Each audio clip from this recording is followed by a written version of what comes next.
Doswell's King's Dominion and Williamsburg's Busch Gardens. Which amusement park has the better top two?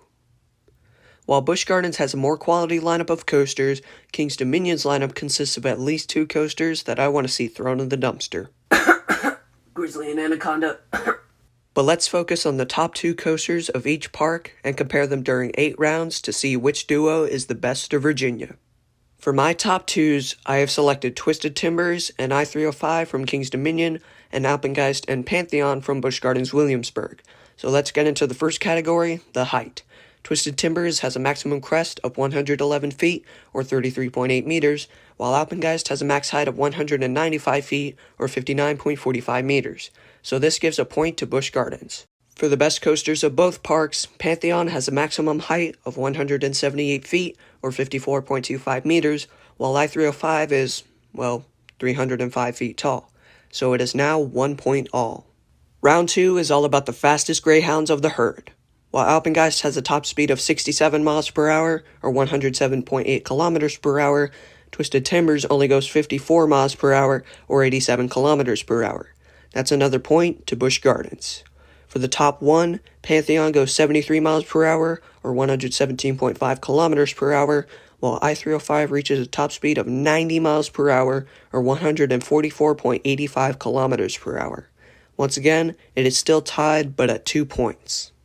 Round 3 will focus on the length. While Twisted Timbers has 3,361 feet, or 1,024.5 meters of track, Alpengeist has 3,828 feet, or 1,166.8 meters of track, being one of the longest roller coasters of its kind.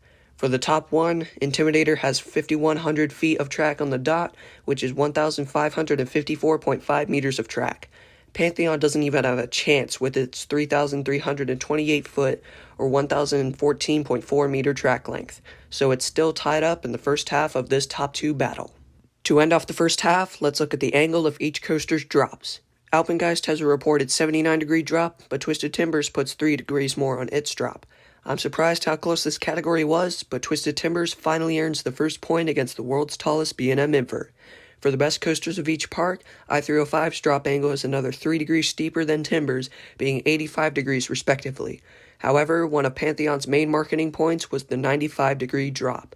Even though Timbers and Pantheon finally earned their first points of the battle, it is still tied up after 4 rounds. Kicking off the second half, we have the starting elements. Which coasters do the best at the start of the ride? Intimidator 305 starts off with a really nice cable lift hill and the insane 300-foot or 91.5 meter drop. However, Pantheon is a launch coaster, so I'll give the point to Busch Gardens. The engaging start with the launch and zero-G winder is something that Pantheon truly shines in. Both Alpengeist and Twisted Timbers start off with a lift hill, so I'll disregard that segment.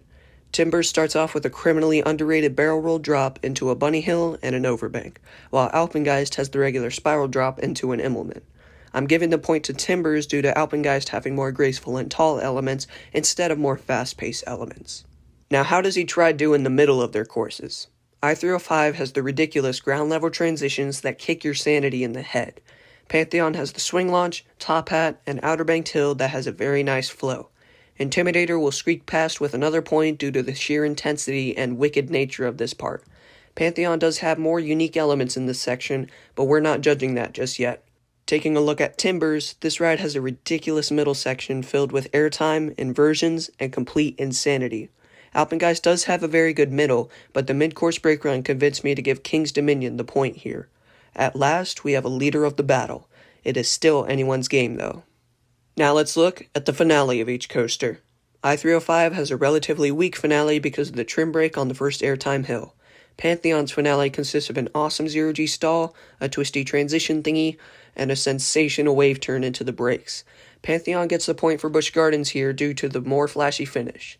For the number 2 rides, Timbers finishes with an insane outer banking hill, an underrated zero-G roll, 2 whippy turns, and 2 more pops of air into the brakes.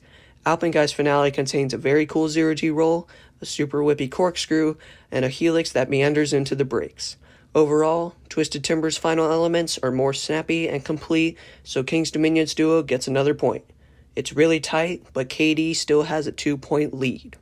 And the final round will center around the layout. This will be judged on how each element is unique in its own right, but also how it fits the coaster. Intimidator 305 has a few airtime hills, but mostly rapid transitions and intense moments. Pantheon earns the point here due to the inversions sprinkled into the airtime and launch field layout.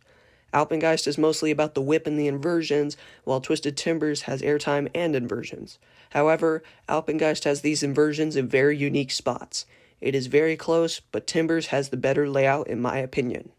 It was a very exciting matchup all the way through, but we have an official winner. Taking it home by just 2 points, King's Dominion's Intimidator 305 and Twisted Timbers are officially the best top 2 of Virginia.